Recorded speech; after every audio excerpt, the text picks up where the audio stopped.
ये सामान्य प्रक्रिया है। शीतकालीन सत्र, मानसून सत्र, बजट सत्र ये लोकसभा में और विधानसभा में चलते रहता है। लेकिन इस बार न्यायमूर्ति यशवंत वर्मा के आउट हाउस में आग लगी थी। उसमें बहुत सारे नकदी नोट भी जो है जले थे। उनका इस्तीफा भी हो गया था, लेकिन जो जांच कमेटी बनी थी उसने संसदीय समिति ने वो रिपोर्ट भी पेश की है।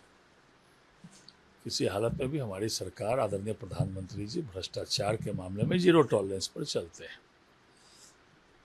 और जो भ्रष्टाचार का बिल था जो पिछले सत्र में आया था, लेकिन विपक्ष के असहयोगात्मक रवैये के कारण वो ज्वाइंट पार्लियामेंट्री कमेटी को दे दिया गया था, जिसमें मंत्री जेल जाते हों, मुख्यमंत्री जेल जाते हैं, और स्वयं प्रधानमंत्री जी ने अपने ऊपर भी कानून बनाया था।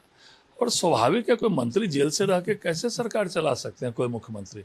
लेकिन असहयोगात्मक रवैये के कारण विपक्ष को ज्वाइंट पार्लियामेंट्री कमेटी में दे दिया गया था। जैसा कि पता चल रहा है वो भी आ सकता है। 6 जुलाई को राम मंदिर ट्रस्ट की मीटिंग होने वाली है। चढ़ावा चोरी एसआईटी रिपोर्ट और चंपत राय, डॉक्टर अनिल मिश्रा के इस्तीफे पर चर्चा होगी। देखिए, देश में रहने वाले करोड़ों करोड़ और देश के बाहर रहने वाले सनातन धर्म और सनातन संस्कृति को मानने वाले के लिए मर्यादा पुरुषोत्तम भगवान श्री राम का मंदिर आस्था का प्रतीक है। और आदरणीय योगी जी जो बिहार के माननीय, उत्तर प्रदेश के जो माननीय मुख्यमंत्री हैं, उन्होंने एसआईटी का गठन किया। कई गिरफ्तारियां हुई है, रिकवरी हुई है। 15 दिन और एसआईटी को समय दिया गया, कुछ लोगों से और पूछताछ करनी थी। किसी हालत में भी इसको अंतिम परिणति तक पहुंचाई जाएगी। जो भी जितने भी रसूखदार लोग कोई होंगे, किसी हालत में बचेंगे नहीं। और कांग्रेस के लोग बोलते हैं, जिसने मर्यादा पुरुषोत्तम भगवान श्री राम के अस्तित्व पर प्रश्न चिन्ह लगाया था, और प्रश्न चिन्ह नहीं लगाया, राहुल गांधी जो उनके सर्वोच्च नेता हैं इंडी गठबंधन के, आज तक भगवान श्री राम के मंदिर में मत्था टेकने नहीं गए। जब टेंट में थे भगवान श्री राम तो टेंट में भी नहीं गए। 10-11 साल पहले हनुमानगढ़ी के सीढ़ी पर जाके लौट आए थे। उनको बोलने का अधिकार है। जिन लोगों ने भगवान श्री राम के अस्तित्व पर प्रश्न लगाया, आज उत्तर प्रदेश में चुनाव है तो, लेकिन हमारी सरकार की प्राथमिकता है किसी हालत में भी जो लोग ऐसा किए हैं वो बख्शे नहीं जाएंगे, और इसको अंतिम परिणति तक पहुंचाएगी जाएगी। यह उत्तर प्रदेश के माननीय मुख्यमंत्री योगी जी का संकल्प है। अखिलेश यादव सवाल उठा रहे हैं। वो कह रहे हैं कि इस मामले पे भाजपा नेता चुप्पी साध हो गए। क्या बोलेंगे अखिलेश यादव? इन्हीं के पिताजी मुलायम सिंह यादव ने गोलियां बरसवाई थी। कितने कार सेवक की निर्मम हत्या की गई थी।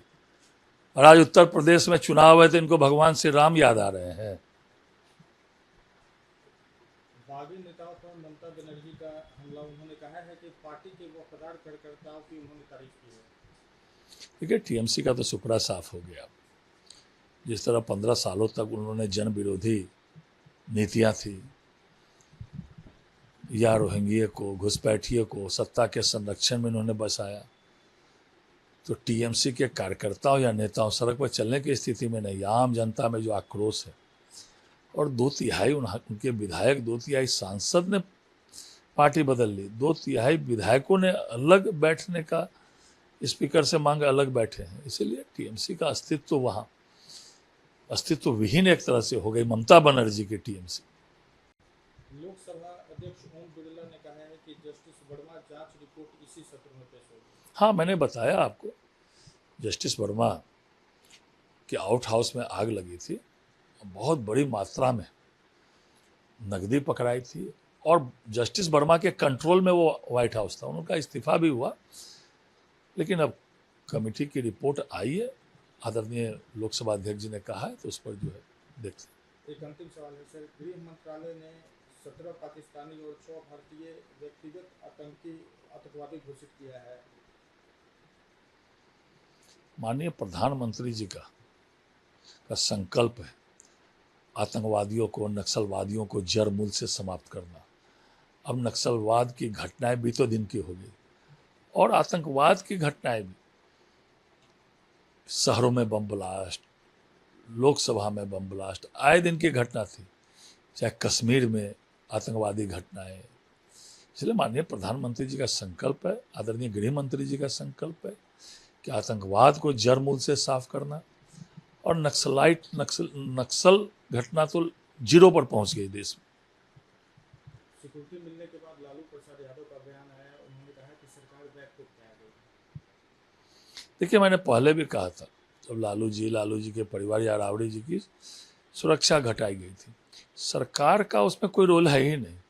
सुरक्षा समिति राज्य स्तर पर है, सुरक्षा समिति जिला स्तर पर, वो तय करती है किसको कितना थ्रेट है, किसको कितनी सुरक्षा की जरूरत है।